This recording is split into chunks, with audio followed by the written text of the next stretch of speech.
Differential equation के semester 4 के lecture 5th में आज यूनिट सेकंड का एक टॉपिक पढ़ेंगे। यूनिट सेकंड के दो ही टॉपिक हम इस टाइम करेंगे। उसमें से एक जो है वो पहला टॉपिक प्राचल विचरण विधि है, वेरिएशन ऑफ पैरामीटर्स।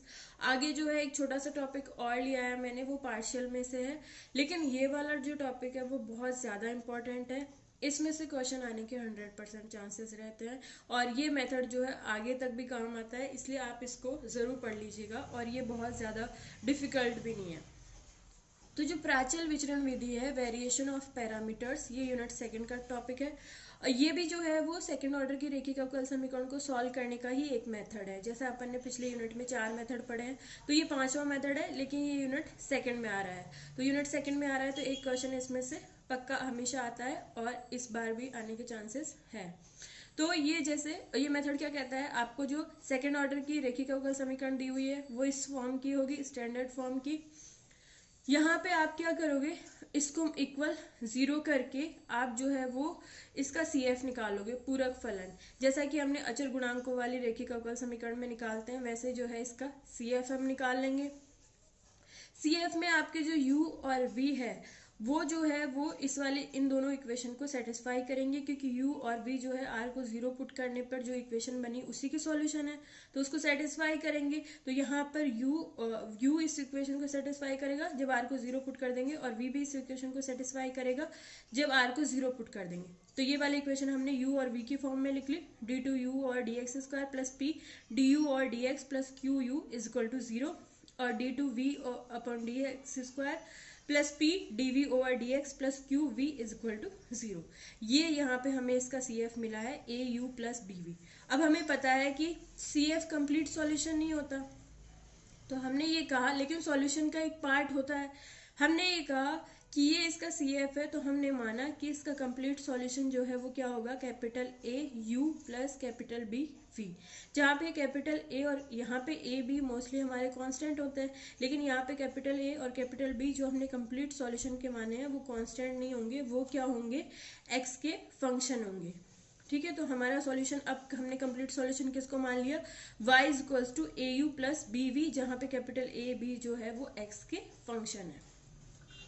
तो पहले आपको क्या करना है, CF निकालना है, और CF की कांस्टेंट की जगह आप capital A capital B assume करेंगे, जहाँ पे कैपिटल AB कांस्टेंट नहीं है, x के फंक्शन है।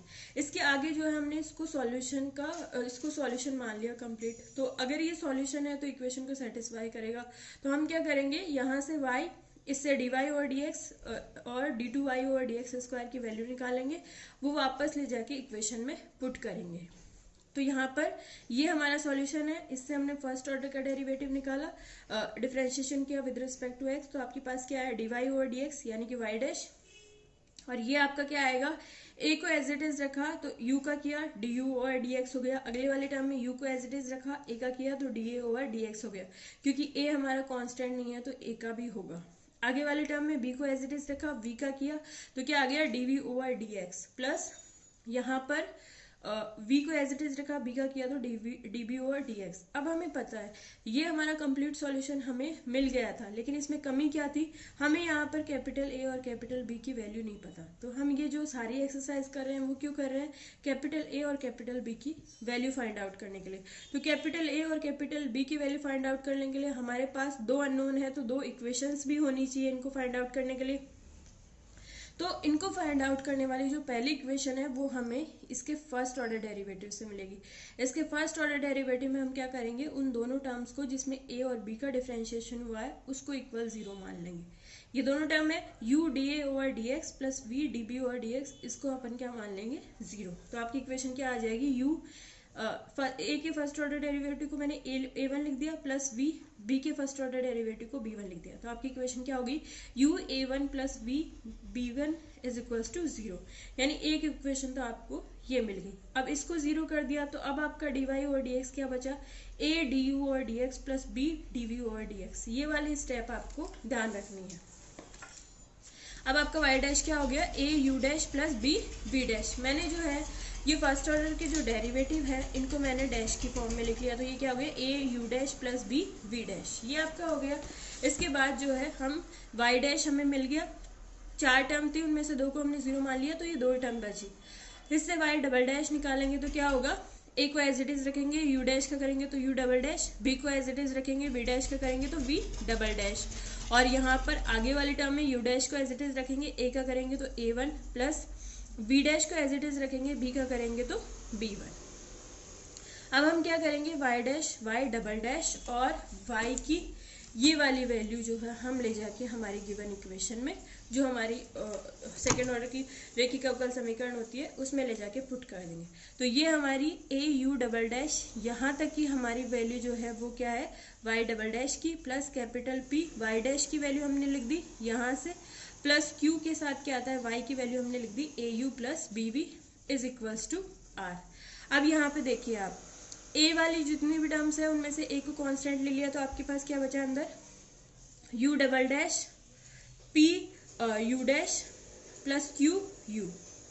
बी वाली टर्म्स में से बी बाहर ले लिया तो क्या बचेगा, V double dash plus P V dash plus Q V, और यहाँ पर जो है बची हुई टर्म्स कौन सी रहेगी, U dash A1 plus B dash V dash B1 is equals to R. सारी वाली टर्म्स को हमने लिख लिया, ए वाली टर्म्स को अलग लिख लिया, बी वाली टर्म्स को अलग लिख लिया, और इनके अलावा जो थी उनको हमने अलग लिख लिया। अब यहाँ पे देखिए हमने क्या कहा था, यू और वी जो है वो CF का पार्ट है तो वो इनको सेटिस्फाई करेंगे। तो ये क्या है, U double dash plus P U dash plus Q U is equals to 0 है। तो हमारी इक्वेशन में जो U double dash plus P U dash plus Q U है ये 0 हो जाएगा। इसी तरह ये वाली टर्म भी 0 हो जाएगी, तो आपकी ये इक्वेशन रिड्यूस होकर क्या बन जाएगी, U dash A1 plus V dash B1 is equals to R. तो आपकी इक्वेशन क्या होगी, A1 U dash plus B1 V dash is equals to R. ये आपको दूसरी इक्वेशन मिल गई। एक इक्वेशन हमें कौन सी मिली थी फर्स्ट ऑर्डर के डेरिवेटिव में, u A1 plus v B1 is equal to 0। Second हमें ये मिल गई, दो ही हमारे पास अननोन है a और b, और दो ही हमें क्या है इक्वेशन मिल गई। अब यहाँ पे जो है हम विलोपन विधि से A1 और B1 की वैल्यू निकाल लेंगे, और A1 B1 का मतलब है कि फर्स्ट ऑर्डर का डेरिवेटिव, तो इंटीग्रेशन करेंगे तो a और b की वैल्यू मिल जाएगी। a और b की वैल्यू हम लाके यहाँ पर पुट करेंगे तो हमें क्या मिल जाएगा, कंप्लीट सॉल्यूशन। ए और बी को अगर कभी मल्टीपल चॉइस के क्वेश्चन कभी आप किसी एग्जाम में बैठे वहाँ पर आए तो ए और बी को फाइंड आउट करने के डायरेक्ट फॉर्मूले भी है यहाँ पर ये वाले होते हैं, लेकिन ये हमारे इस एग्ज़ाम में इतने काम के नहीं है। अगर आपके पास फ्री टाइम हो एग्ज़ाम में तो आप अपने आंसर चेक करने के लिए इन फॉर्मूले का यूज़ कर सकते हैं, लेकिन एग्ज़ाम में हमें सारे स्टेप करके ही सॉल्यूशन लाना है इस वाले एग्ज़ाम में। इस मेथड को और ज़्यादा क्लियर समझने के लिए हम क्या करते हैं, एक एग्जाम्पल लेते हैं। जैसे एग्जाम्पल है d2y over dx square plus a square y is equal to sec of ax। ठीक है, हम इसको क्या लिख सकते हैं, D square plus a square y is equal to sec of ax। CF क्या होगा इसका, CF निकालने के लिए पहले सहायक समीकरण बनानी है, ऑक्सिलरी इक्वेशन, वो क्या हो जाएगी m square plus a square is equal to 0। m की वैल्यू क्या होगी, प्लस माइनस a आएगा, तो आपका CF क्या होगा, y। CF को हमने y माना है, यहाँ पे ये क्या होगा, a dash cos of ax plus b dash sign of ax, ये हो जाएगा। ये इसका CF है, हमने माना कंप्लीट सॉल्यूशन। हमारा मेथड क्या कहता है, आप इसके कांस्टेंट को कैपिटल A और कैपिटल B नाम दे दो, और यहाँ पे कैपिटल A और B जो है वो क्या है, x के फंक्शन होंगे। तो हमारा ये अगर CF है तो हमने माना कंप्लीट सॉल्यूशन क्या है, y is equal to capital A cos of ax plus capital B sine of ax। यहाँ से हम dy बाई dx निकालेंगे तो क्या आएगा, a को एज इट इज रखा, कॉस ऑफ ax को किया तो minus a sine of ax, plus b को एज इट इज रखा, साइन ax का किया तो a कॉस ऑफ ax। अगली वाली टर्म में कॉस ऑफ ax को एज इट इज रखा, a का किया तो dA ओवर dx जिसको अपन ने a1 मान लिया। अगली वाली टर्म में साइन ax को एज इट इज रखा, b का किया तो dB ओवर dx जिसको b1 मान लिया। मेथड क्या कहता है, जिन वाली टर्म में a1 और b1 है उनको आप इक्वल 0 कर दो, तो आपकी इक्वेशन क्या हो जाएगी, a1 cos of ax plus b1 sine of ax is equal to 0। अब आपका dy और dx इन दोनों टर्म्स के ही इक्वल है, इन दोनों टर्म्स को इक्वल 0 मान लिया।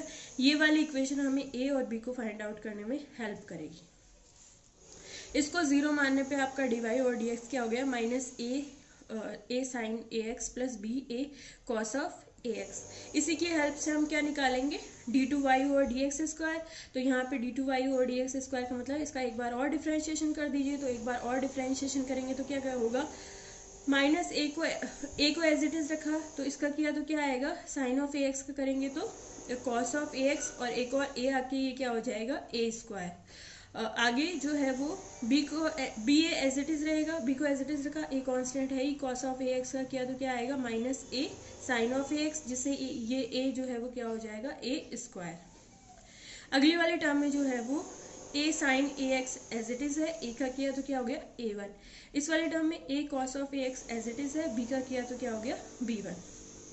अब हम जो है वो y की ये वाली वैल्यू, dy और dx की ये दोनों टर्म वाली वैल्यू, और d2y और dx स्क्वायर की ये जो चार टर्म्स है हमारे पास, ये चारों ले जाके हम हमारी गिवन इक्वेशन में यहाँ पर पुट कर रहे हैं।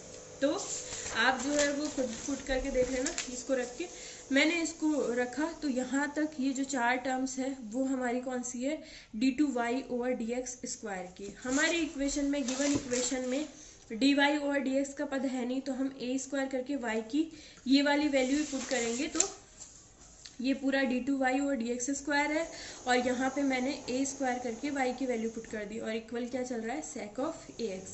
अब यहाँ पे देखिए minus a square cos of ax minus का, और a square cos of ax plus का, ये कैंसिल हो जाएगा।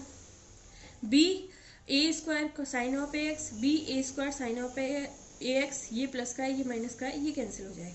तो आपके पास इक्वेशन में क्या बचेगा, minus a1 a sine of ax plus b1 a cos of ax is equal to sine of ax। यहाँ से a कॉमन लेके हमने डिवाइड कर दिया, तो आपकी जो है वो इक्वेशन क्या हो जाएगी, minus a1 sine of ax plus b1 cos of ax is equal to sec of ax upon a। यानी हमें ये दूसरी इक्वेशन मिल गई, जिसकी हेल्प से हम a और b की वैल्यू फाइंड आउट करेंगे।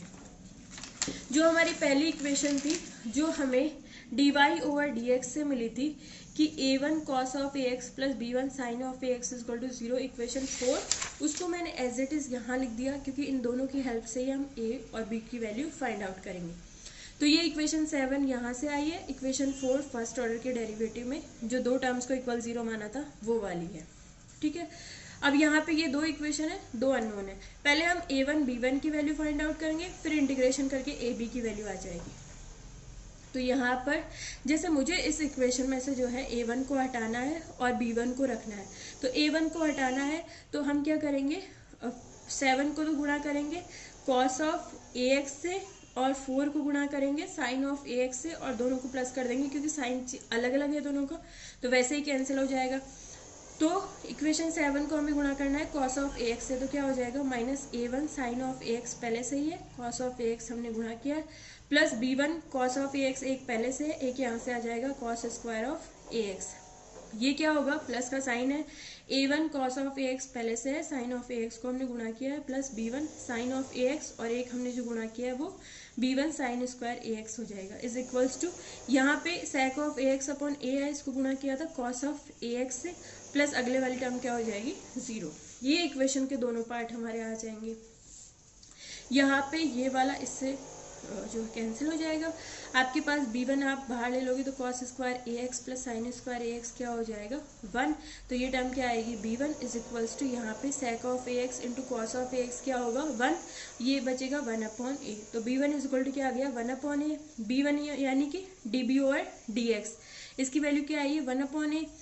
यहाँ पे हमने सेपरेशन ऑफ वेरिएबल्स कर देंगे, तो D B is equal to क्या होगा डी एक्स अपॉन ए, दोनों ओर का इंटीग्रेशन कर देंगे तो b इज इक्वल टू क्या होगा x अपॉन ए प्लस कॉन्स्टेंट। ये आपकी b की वैल्यू फाइंड आउट हो गई।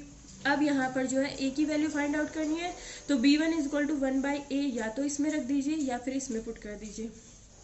तो मैंने यहाँ पे इस वाले इक्वेशन में जिसमें इक्वल 0 था उस पर b1 की वैल्यू 1 अपॉन ए जो है b1 की वो हमने पुट कर दी, तो a1 cos of ax as it is है, b1 की जगह 1 बाई ए कर दिया, sine of ax is equal to 0। a1 को एक तरफ रखा, बाकी सबको इधर कर दिया, तो ये इधर आके क्या हो जाएगा minus sine of ax upon a, और यहाँ से cos ऑफ ax डिवाइड करेंगे तो क्या होगा tan of ax upon A. तो a1 मतलब क्या है dA over dx is equal to minus tan ax upon A. Separation of variable कर देंगे, a वालों को एक तरफ कर देंगे और x वालों को एक तरफ, तो इधर क्या बचेगा dA और इधर क्या बचेगा माइनस tan ax अपॉन ए dx, इंटीग्रेशन हो जाएगा। इंटीग्रेशन के बाद इधर क्या आएगा a, और यहाँ पे माइनस 1 अपॉन ए को मैंने बाहर ले लिया, tan ax का क्या होता है minus 1 upon A log of cos ax, plus दूसरा कांस्टेंट उसको c डैश नाम दे दिया क्योंकि हमने यहाँ पे इंटीग्रेशन किया है तो कांस्टेंट आएगा। तो हमारी ए की वैल्यू क्या हो जाएगी, माइनस माइनस बैलेंस हो जाएगा, 1/a 1/a 1/a स्क्वायर हो जाएगा, log of cos A x as it is है प्लस सी डैश। तो आपको ए की वैल्यू मिल गई यहाँ से और बी की वैल्यू मिल गई यहाँ पे। तो हमारा सॉल्यूशन जो है वो हमने क्या माना था, y is equals to A cos of A X plus B sine of A X. इसमें जो है ए की वैल्यू यहाँ से 9 से और बी की वैल्यू जो है वो 8 से पुट कर देंगे, तो आपका ये क्या आ जाएगा, सॉल्यूशन। तो ये हमारा प्राचल विचरण विधि मेथड है और ये बहुत ज़्यादा इम्पोर्टेंट मेथड है। इसमें से क्वेश्चन आने के चांसेस हर बार रहते हैं। यूनिट सेकंड में ये आपका एक क्वेश्चन जो है इस वाले मेथड को तैयार करने से हो जाएगा। तो इस वाले मेथड में हमें कुछ भी नहीं करना होता, बस इतना करना है, आपकी जो दी हुई इक्वेशन है उसमें इक्वेशन के राइट हैंड साइड को 0 मानिए, सी एफ निकालिए, सी एफ की कांस्टेंट की जगह कैपिटल ए कैपिटल बी कीजिए, ये आपके वाई की वैल्यू हो जाएगी। डी वाई और डी फर्स्ट ऑर्डर का डेरिवेटिव निकालते टाइम जिन टर्म्स में a1 b1 है उनको इक्वल 0 कर लीजिए, एक इक्वेशन यहाँ से बन जाएगी। फिर d2y और dx स्क्वायर की वैल्यू निकालिए, ये सारी वैल्यूज गिवन इक्वेशन में पुट कर दीजिए। तो दूसरी इक्वेशन a1 और b1 में जो है आपको यहाँ से मिल जाएगी। दोनों इक्वेशंस की हेल्प से a1 b1 की वैल्यू फाइंड आउट कर लीजिए और वहाँ से ab की वैल्यू फाइंड आउट करके आपका जो सॉल्यूशन है y is equal to a cos of ax जो CF से बनाया है आपने उसमें ले जाके पुट कर दीजिए, तो आपको क्या मिल जाएगा, सॉल्यूशन। इस वाले वीडियो की PDF भी आपको डिस्क्रिप्शन में मिल जाएगी।